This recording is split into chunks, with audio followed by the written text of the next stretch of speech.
I'm Amy Marish.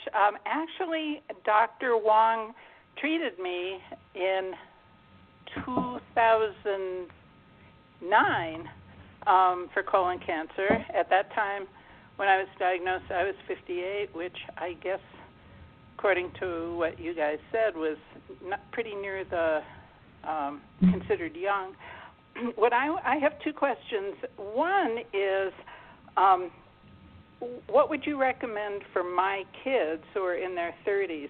When I was diagnosed, I had no known risk factors, but certainly my kids must now. What do you think they should do? Actually, it should still be the general recommendations because you were 58 when you were diagnosed. 58 minus 10 is 48. So, and we may have talked, but I'm sure we talked about it before. And at that point in time, what that would have been is we would have told them yes, they need to screen sooner than the general population. But now that they've moved the age down for the screening of the general population, the numbers would match. So I would actually say they should start screening at age 45, like the general population. With the other caveat being that, of course, if they have any symptoms that are suggestive of colon cancer with regards to change in their bowel movements, the size, the color, pain, that regardless of how old they are, then they should absolutely get evaluated. And you can debate whether a colonoscopy at that time would be screening or actually diagnostic. But either way, one would recommend that they do it.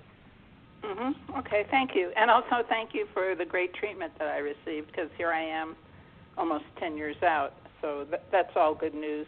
The other thing I was curious about is the risk, the things you mentioned, the changes in the bowel and that kind of thing. If someone in their 50s or 60s goes to a gastroenterologist, I assume it's pretty easy to get a scheduled colonoscopy and your insurance would approve. But how about people in their 20s and 30s and 40s? Is it harder for young people to, one, convince their physicians that it would be a good idea to do a colonoscopy, and two, to convince their insurance? So that's a great question, and in some ways I'm not the best placed person to answer that because when the patients that are seeing me have already been diagnosed. Certainly some of them you hear stories about patients who felt like something was wrong and their provider said it's just hemorrhoids or not. But by the same token, last week I saw a patient who had changes in his bowel movements, and had some blood over the course of 6 months, and then he decided that maybe it was a problem, and then he would present to somebody who then pretty much scoped him right away. So I think that it's probably some of both. Somebody assumes that they're in their 20s, so I can't have cancer, or the doctor says you're in your 20s, that can't be cancer. There's probably some of each. But having said that, I've certainly not heard any issues from a insurance standpoint, although I'm sure that there are stories out there that will contradict me. But I've not heard any stories of any of the patients that I've seen that says, no, I had rectal bleeding, rectal pain with bowel movements, and my insurance wouldn't let me get the test, because at that point it's diagnostic and not screening. And yet you mentioned that many of the young people who develop colorectal cancer, when they're diagnosed, they're already at stage 3 or 4, which kind of suggests they didn't get early screening or early diagnosis. Not necessarily. One could postulate, although that's not at all clear, that is the cancer more aggressive or is it biologically different, so that more patients that are younger actually have more advanced disease. Period, because the disease is more aggressive. Well, you've seen a lot of patients through all the age groups. Do you have I know you're not likely to do a hunch. You're kind of data-driven, but what's your hunch? There have been studies that have reported both things. Some studies have suggested that there's not a clear difference in the biologic activity of the colorectal cancer. there are a couple of studies that suggest that younger patients do have more aggressive colorectal cancer. So, so there's data on both sides, and I'm not sure that I would say that it's not clear to me one way or the other, but there's data on both sides, supporting both arguments. Okay. I'm willing to turn it over to Johnny if he's got a question. Thank you, Amy. Johnny, you can ask your questions. Yes. Thank you for having me on the show this afternoon. My history with colon cancer is that I was diagnosed in 2011 with a stage 3 colon cancer. In my case, my cancer was found by a colonoscopy, which there's a very strong history of in my family of colon cancer. I've lost 2 siblings in their early ages of 30, in their 30s. My mother had colon cancer twice. The first time was when she was about 40 years old. The second time was when she was about 76. She's also a one-time breast cancer survivor. She continues to do very well. Out of losing my first sister when she was about age 32 to colon and stomach cancer, there was 11 siblings in my family. I was the oldest of 11. That her doctor recommended that I have a colonoscopy as soon as possible. At that time, I was in my late 30s. Had the colonoscopy done. There was one polyp found. Evidently, this particular polyp I had was more of a flat style of polyp, which could not be removed during the procedure, so I had to have it surgically removed. That was about 1998. After that, the doctor recommended that I have a colonoscopy every 8 to 10 years. I was not comfortable with that. I moved from the previous state I was in, which is New Mexico, into Las Vegas. I started my own screenings between every 2 to 3 years.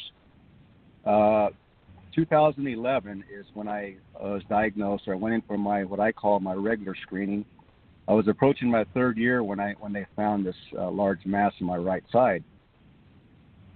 So since then, I have been diagnosed with Lynch syndrome. So that's kind of what's led me up to today's show, as far as being an advocate for colon cancer and for Lynch syndrome. My first question is, with the new data coming out as far as younger people, at least a recommendation for people age 45 and under, you've kind of touched a little bit on that, but my first question is how are the doctors now? Are they encouraging 45-year-olds to get at least 45 and younger? I know you touched on it a little bit.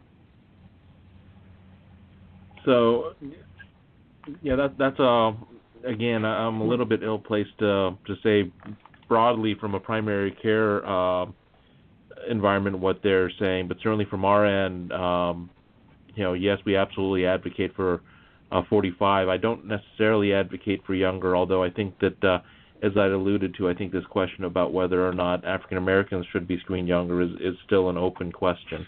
But I think that the importance of this kind of a program, in most programs, is the importance of getting the word out there, because the dissemination. There's so much information that exists that I don't envy primary care providers and what they need to do in terms of taking care of patients, keeping up on all of the information.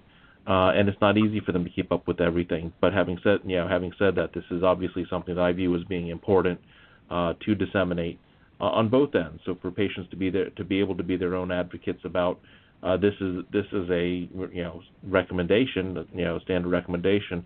So I need to be doing it. No, it's not still 50 years old. Although in fairness, the recommended change just came out last June. So not everybody may be entirely familiar with that, but absolutely, I do recommend 45 for a general population. Now, somebody with Lynch syndrome, again, the recommendation is going to be different. I think the recommendation is still age 30, depending on what the fit the specifics of the family history is, and there's some people that they'll recommend, starting with Lynch, starting screening from age 18. It just sort of depends on the specifics. Right. One of my next question is in regards to younger people being diagnosed with colon cancer. What is the thought as far as why? Could it be something as far as diet, maybe the types of food? So, as I mentioned, it's not entirely clear. I don't know that any. So the one, so there have been a couple of things that have been suggested dietarily. One, broadly speaking, has been sort of a low fiber, high fat diet. It has been one set of suggestions. Second set of suggestions that it may have to do with red meat. But I think that outside of diet, and I tend to also believe that it's not simply diet, but also exercise has a role in this as well, or lack of exercise probably has a role in it. There was a paper that was just published within the last week or two suggesting, at least in females, that obesity may have something to do with a younger age of diagnosis, which obviously could be the confluence of both both diet as well as exercise. So, but why that would be specifically for females, not males, one could say that's open to question. One could suggest estrogen has something to do with it, but older studies suggested that estrogen may be more protective than anything. So I think that the whole picture is still a little bit hazy, but certainly there are some suggestions that a high fat, low fiber diet is not helpful. Eating a lot of red meat is not helpful. Smoking is not helpful. But I think that it's hard to say that there's definitely one cause. Okay. All right. My next question has to do with maybe not a certain brand of PrEP, but maybe a procedure of PrEP. I've been through so many in my personal experience here. I do a colonoscopy now every year. So early on, PrEP was one of my biggest concerns because I believe that if a person doesn't do a very good PrEP, they're just basically wasting everybody's time to a point. My question is there a certain particular brand or procedure that you might recommend? No. The simple version is no. I'm not sure that I can recommend that one is necessarily better than others. I've had some patients where one type is better, and other patients where that type didn't work well for them, and a different one worked better for them. So no, it's a little bit hard for me to say one is necessarily better than the other. Right. And I guess the reason why I bring up that particular question for me is, in my case, the style of polyp I had was a flat style, and from what I understand, sometimes it can be overlooked. And so, if a person doesn't have a very good PrEP, that may get missed. Absolutely true. And I think that just points out the importance of it being as good a PrEP as we can. But it's not something that's easily predictable. Okay. All right. My next question has to do with colonoscopies. Ever since I started young, or as far as like in my late 30s with colonoscopies, my siblings actually, they had both colon and stomach cancer. And my question is, do you recommend an endoscopy along with the colonoscopy? For somebody with Lynch syndrome, that's a great question. For somebody who doesn't have Lynch syndrome, no. For Lynch syndrome, I do generally have my have my patients get upper endoscopy at least once every couple of years. I don't necessarily recommend it every year, though. Right. Okay. Thank you. My last question is, do you find that are more doctors looking at family history and recommending further testing, such as genetic testing? From an oncologist standpoint, I think yes. Both both that as well as age. I definitely think that is something that we talk about more now than we did 10 years ago and more than 20 years ago. So I think that's definitely true. Again, from a primary care provider standpoint, that's not as clear to me, although it certainly is a checkbox in most electronic records, and so I think it does at least come up. Okay. Well, I appreciate your answers. Thank you. Sure, thank you.